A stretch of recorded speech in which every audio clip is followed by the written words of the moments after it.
Hey y'all, welcome back to Car Show and Tell. It's a beautiful spring day here in central Pennsylvania. I'm your host, Tim the Toolman, and you're joining me again at the headquarters of the No Kill Car Shelter, otherwise known as my carport. And I've got some good news and some bad news to bring y'all today for the 2 or 3 subscribers that actually follow the channel. The bad news is I lost some videos. The last video I think I uploaded is when I was still working on what I was calling Project Buyer's Remorse. And well, I completed that project. The good news is it's back together. It's got all its correct parts. It's repainted, and it looks and drives and feels like a good little car. And it's back in the hands of its rightful owner. It's complete, it's done. And the bad news is, well, I had another project after that, just a brake job and an oil change I thought I'd film for you. And I was halfway through that when my camera decided it had had enough of this world. And I think it self-sacrificed itself. Probably to spare you all from witnessing the rest of that debacle. Anyway, that's broke, and I can't get into it to get the videos out, and I haven't sent it away to get repaired yet. Maybe I will one of these years. I'm busy. Give me a break. Anyway, the good news. We're moving on. I'd like to introduce all of you to our next project. Project, I don't know what to call it, C4. And this is something I picked up a while ago, but I haven't really had much time to do anything with yet. So, now that it's been sitting around here for a while, I'm going to launch into it. Maybe actually start to enjoy it. Who knows? This is a 1987 C4 Corvette. With a gray sports interior. Well, interior with the sports seats. And it has, oh, this is something I actually really like. It has the Doug Nash 4+3. We'll get into that in a future video whenever I get a chance to actually get a review of this car done. Take it for a drive, let you know how I feel about it. I have driven it, and it's, as far as I can tell, an awesome car. I really enjoy it so far. Needs a little bit of freshening up, which we're going to get to in a series of future videos when I get around to that. A lot of people ask, Tim, why a C4? And why haven't you cut your hair since you bought it? And I just like to tell them that, you know, the mullet comes with the territory, I think.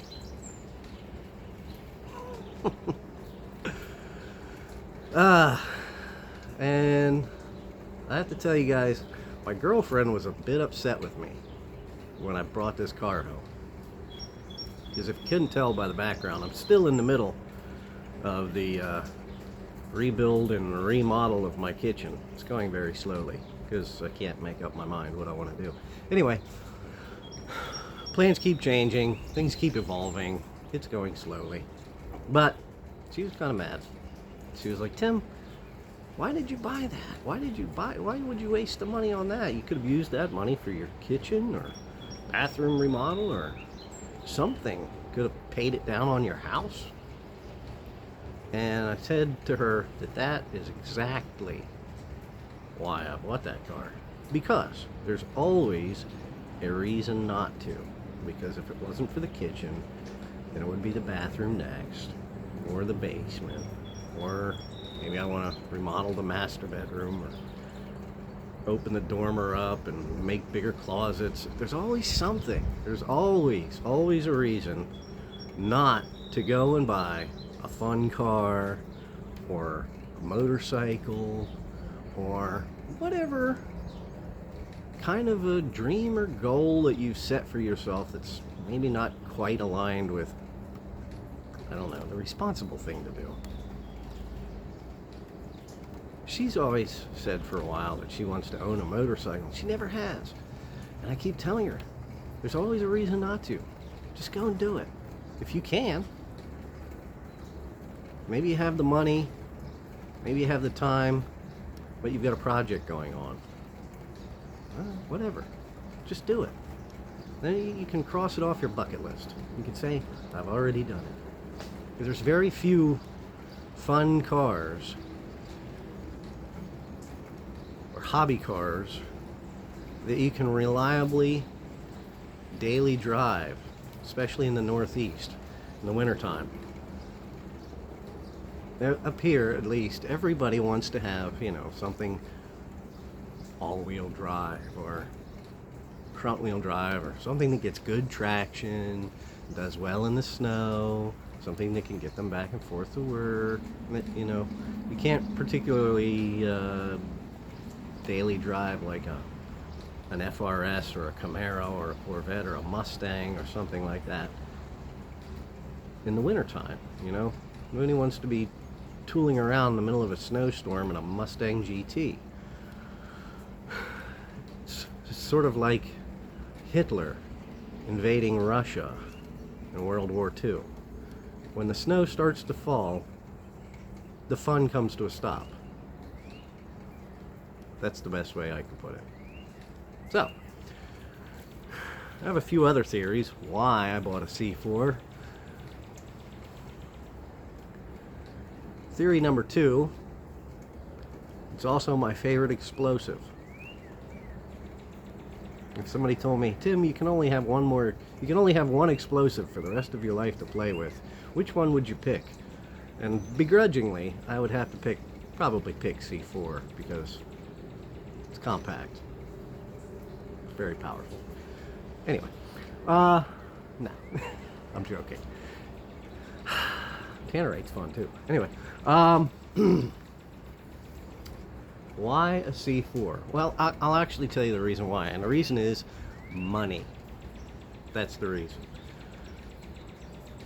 I used to own a few Mustang GTs, and they were really fun cars. And back in the day, Fox body Mustangs were 3 things. Okay? Cheap, fast, and fun. Nowadays, Fox body Mustangs are fast and fun, but they've come into their own realm of collectability, if you will, and they've transcended cheap. They're starting to bring good money. If you can find any unmolested, unmodified, relatively original, well cared for Mustang GT that's on the car market nowadays, you're going to expect to pay a premium for.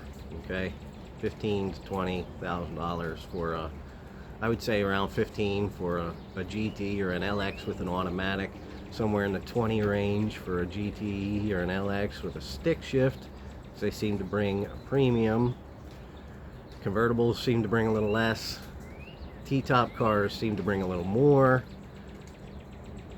because there doesn't seem to be very many of those cars left anymore, T-top cars, and they're really fun in the summertime when the weather's perfect and the music's perfect, and there's nobody on the road, and you can just pop the T-tops off, toss them in the trunk, and cruise with the radio up. Oh, it's beautiful. It's like one of those moments when everything is right with the world. So those cars, as much as I wanted to replace the Mustang that I used to have, it's suffering from they're suffering from the nostalgia pricing, because that's what everybody had back in the day. And then they had to grow up and be responsible and get rid of that. Now they want to recapture a little bit more of that youth, and they got money now to do it, so they're paying more. These things, on the other hand, these things can be had cheap.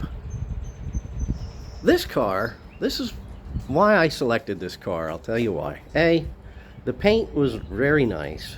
It was repainted before in its life, but the paint job's very nice.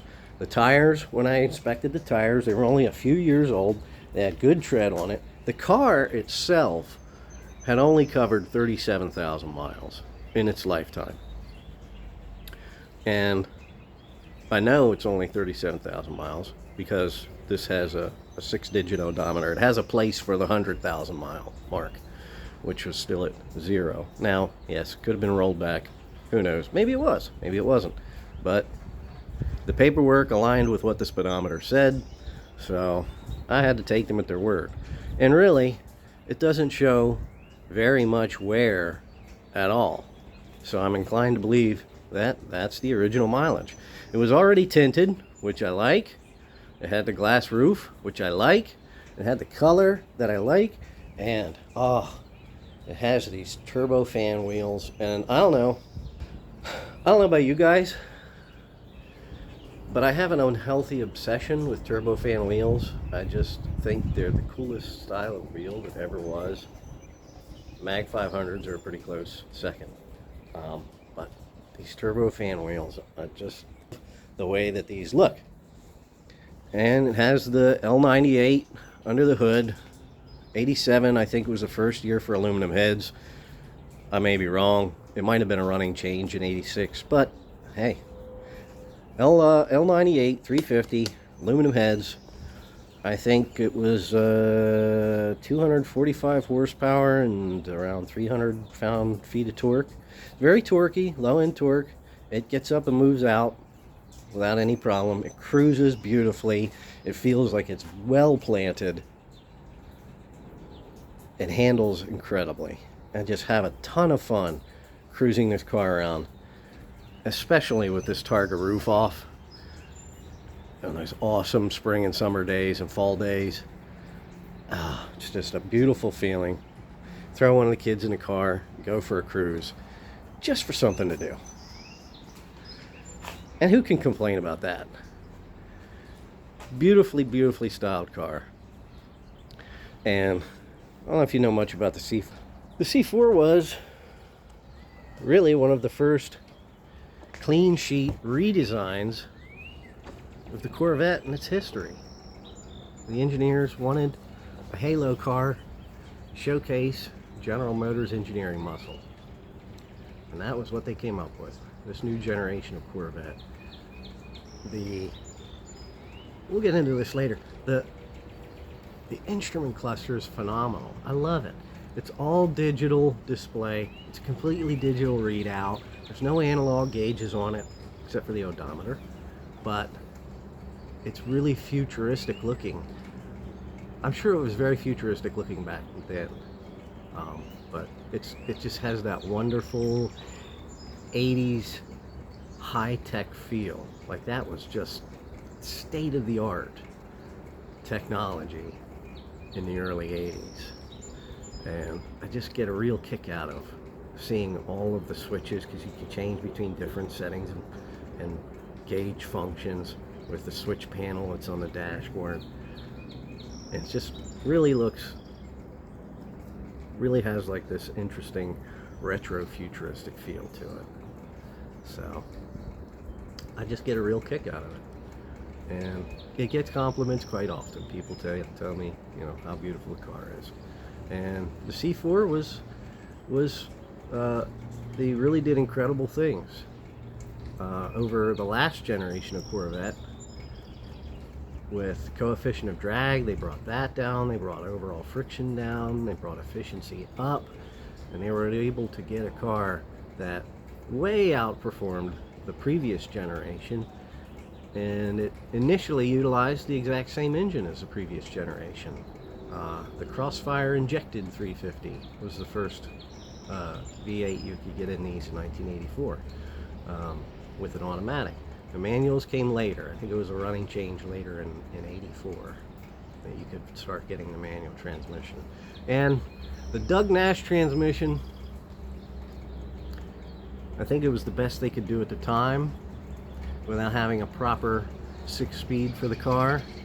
they came out with the Doug Nash 4+3, which was a 4-speed transmission essentially with an overdrive unit married to the tail shaft. And I prefer to just drive that one like a 6-speed. First, second, third, fourth gear, and there's a button for the overdrive on the top of the shifter. And as I shift back into third gear, I smack the button for the overdrive, and that then acts and feels like it's a 5th gear. And then I can pull it back into 4th gear with the overdrive on, right? And that feels and acts like a 6th gear. So it's not very foreign feeling when you get in and just shift it like a 6-speed. What else can I say about the car? One of the first things I did with the car was I changed the fluids. I wanted to make sure everything was good to go. And then I did have some business to attend to there. So at that point, I had only owned the car for, I think, a month or two. The fluids were all good. So I thought, what better way to get a feel for the car than driving it an insane amount of distance, not really knowing whether it was going to be reliable or not. But it worked out. Okay? I drove it the whole way down there, the whole way back, operated flawlessly, never even got hot. The whole way down in Key West, running it around with the air conditioning on in the middle of Key West summer heat. And I think the highest the digital temperature ever read might have been 227 when I was stopped in traffic for a while. So I think it did all right. Other than that, it's got a few little issues we got to solve. We'll take care of that in some future videos. One thing, I did pull the spare out. It was still aired up, but it's suffering from some age cracking, so I'll drop that off at the tire shop and have them find another proper spare and fit this up, and then get that slid back in the tray. And like I said, I have been driving it around for a while, and it has started to suffer from a rear wheel bearing failure on this side, so that'll be our next installment. We'll get into replacing wheel bearings and probably cleaning things up in the wheel wells, because it still wears all of its original dirt. So, and it's missing a few emblems from its repaint and a few interior plastics, or what you would expect from an 80s car. They've suffered a little bit of degradation, some cracking of the plastics, so I have found some replacement parts. There's a couple of bezels that need to be fixed, and I think the seats need recovered, and the sport seat bladders need replacing, so some odds and ends here and there. But other than that, it's a great car. Oh, the exhaust work. Everything from the cat back was kind of just cobbled together, so that'll be another part. We'll get into some exhaust work. Should be fun. So that's the latest from the No Kill Car Shelter. I want to thank you guys for checking back in, and I hope you'll follow along in the future when we get into the thick of it. Okay? Alright guys, take care. We'll catch you later. Hope you learned something, what to do or what not to do, like buy a Corvette, piss your girlfriend off. Alright guys, take care. Bye bye.